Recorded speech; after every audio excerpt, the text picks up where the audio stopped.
विशेष समुदाय का कहना है कि खाली उत्तर प्रदेश में मंदिरों का सुंदरीकरण हो रहा है और उनके धर्मों के जो स्थान हैं उनको नजरअंदाज किया जा रहा है। ऐसा नहीं है, लेकिन ऐसे लोग हावी हैं सामाजिक तौर पर भी, जो केवल मुस्लिम को इस्तेमाल करते हैं, तुष्टिकरण के लिए इस्तेमाल करते हैं, राजनीतिक उनका इस्तेमाल करते हैं और उनके कंधों पर रख करके बंदूक चलाने का भी काम करते हैं और उनके जो वाजिब हक हैं वो भी मिलने में वही रुकावट पैदा करते हैं। धीरे धीरे जैसे जैसे आम मुस्लिम इस बात को समझेगा कि हमारे ही हक को डाका डालने का एक काम कर रहे हैं और ये वादा है, ऐसे मुस्लिम तत्वों को जो माफिया टाइप के उखाड़ के वही समाज बाहर करेगा। एलपीजी के दाम बढ़ा दिए गए हैं, जिस पर अखिलेश यादव जी ने कहा है कि दाम गैस के नहीं थाली रोटी के बढ़े। आज हमारे साथ हैं उत्तर प्रदेश कैबिनेट में मंत्री जयवीर सिंह जी। जयवीर जी, अभी स्थापना दिवस मनाया गया है बीजेपी पार्टी का, तो अब भविष्य के लिए आपके क्या प्लान? देखिए, भारतीय जनता पार्टी अपनी स्थापना से लेकर अब तक लगातार समाज को सेवा के लिए, उनके सर्वांगीण विकास के लिए, देश को दुनिया के विश्व पटल पर सबसे आगे ले जाने के लिए, विकसित भारत बनाने के संकल्प के साथ समाज सेवा को ध्यान में रखते हुए, राष्ट्र सेवा को ध्यान में रखते हुए राजनीति करने का काम कर रही है। और उसी का परिणाम है कि आज हम लोग विश्व की सबसे बड़ी राजनीतिक दल के रूप में स्थापित हैं। अपने आदर्शों पर, अपने मूल्यों पर, अपने लोगों की भावनाओं के सम्मान के साथ हम लोग आगे बढ़ रहे हैं और इसी का परिणाम हमारे सामने है। हम समझते हैं भविष्य में भी भारतीय जनता पार्टी अपने इसी मार्ग पर चलते हुए निरंतर ऊंचाइयों और परम वैभव को छूने का काम करती रहेगी। वक्फ बोर्ड बिल अब एक कानून बन चुका है जिस पर कई लोग विरोध भी कर रहे हैं। विरोधी पार्टियां लगातार विरोध कर रही हैं, कुछ लोग सुप्रीम कोर्ट भी जाने की बात कर रहे हैं। देखिए, वक्फ बोर्ड लागू होने पर उन सब गरीब मुसलमानों को बहुत बहुत बधाई, बहुत बहुत मुबारकबाद, जिनके हितों में, जिनके संरक्षण के लिए वक्फ का गठन हुआ था, उनके उद्देश्यों की पूर्ति हो सकेगी। निश्चित रूप से जो जरूरतमंद मुस्लिम हैं, चाहे पसमानदा समाज के लोग हों, अन्य अन्य गरीब तबके के लोग हों, उनको वक्फ के उद्देश्य का वास्तविक लाभ मिलेगा, ऐसा मुझे भरोसा है। और साथ ही साथ जो एक तंत्र, माफिया तंत्र एक इस पर हावी था, जो इस पर डाका भी डाल रहा था और विवाद, दुनिया भर के विवाद पैदा कर रहा था, उस पर भी विराम लग सकेगा। और मैं समझता हूँ कि वास्तविकता की जानकारी होने पर खुद ही अब मुस्लिम समझने लगा है और उसी का परिणाम है तमाम राज्यों में मुस्लिम समाज के लोग थैंक यू मोदी जी कह के इस बिल के लिए धन्यवाद ज्ञापित करने का काम कर रहे हैं। मैं समझता हूँ जैसे जैसे ये सामने आएगा, गहन अध्ययन लोग करेंगे, तो मुस्लिम समाज स्वयं ही भारत सरकार को इस बिल के लाने के लिए धन्यवाद ज्ञापित करने का काम करेगा। और इन जो विरोधी केवल स्वार्थ के लिए, अपने राजनीतिक हितों को साधने के लिए गुमराह करने का मुस्लिम समाज को काम कर रहे हैं, उनका बेनकाब होंगे और पर्दाफाश हो जाएगा। जो अवैध संपत्तियों पर कब्जा है वक्फ बोर्ड की, उस पर योगी सरकार क्या फैसला लेने वाली?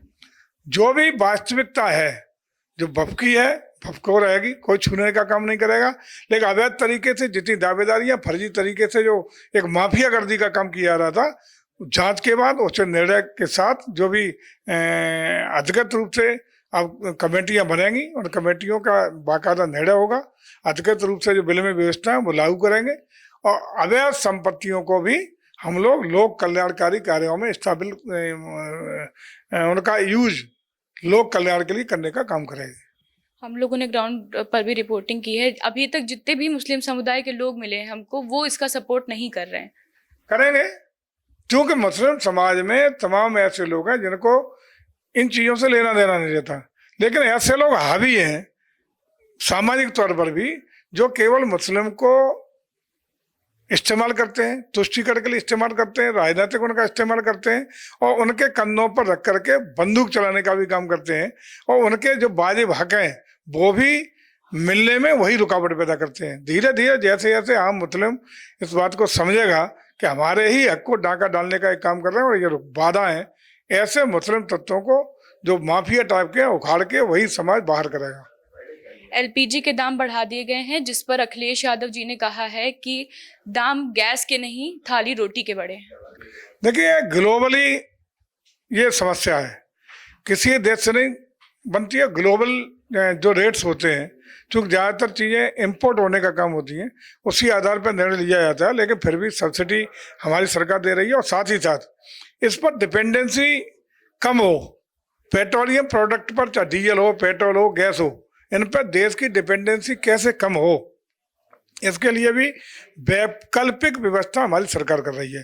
चाहे सौर ऊर्जा के मार्फत हो, अन्य अन्य जो ऊर्जा के स्रोत हो सकते हैं, उन सबको हम लोग इनोवेशन कर रहे हैं, उसमें रिसर्च कर रहे हैं, एडॉप्ट कर रहे हैं। अब देखिए मोटर व्हीकल में कितना क्रांतिकारी परिवर्तन 2-3 साल में आपको देखने को मिल रहा है। ऐसे ही हमारा प्रयास है कि जो ऐसी चीज़ें हैं जिनको हमें इम्पोर्ट करना है या जिनका स्रोत भी सीमित है, उन सब के लिए अन्य स्रोतों पर जाकर के हमारी सरकार आत्मनिर्भरता के साथ इन चीज़ों पर खड़ा करने के लगातार प्रयास कर रही है और इसके परिणाम भी देखने को शुरू हो गए हैं।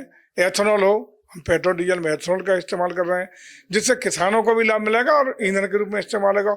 ऐसे तमाम विकल्प हम लोग वैकल्पिक रूप से तैयार कर रहे हैं, जिससे इन पर निर्भरता कम होगी, हमारे देश की मुद्रा भी बचेगी, सस्ता भी पड़ेगा और हम लोगों पर आश्रित रहकर जिस तरह दाम बढ़ाने की बात बार बार आती है, वो भी समस्या का समाधान होगा।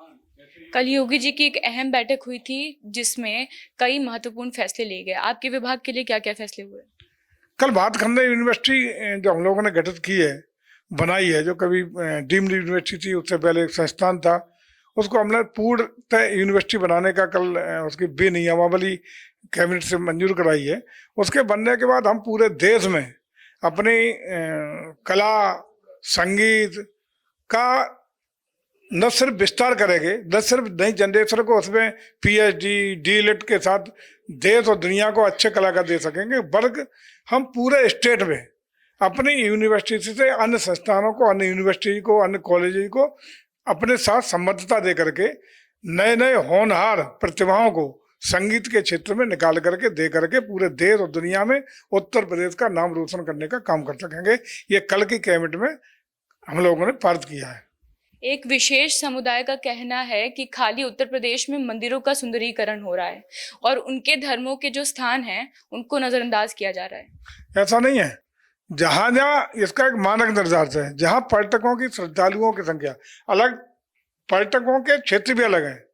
हमारा धार्मिक पर्यटन अलग है, आध्यात्मिक पर्यटन अलग है, इको पर्यटन अलग है, विलेज अलग है, रूरल अलग है, हेल्थ टूरिज्म अलग है, सभी अलग अलग सेक्टर्स हैं और सभी सेक्टर्स में हम लोग समुचित सुविधाएं विकसित करने का काम कर रहे हैं।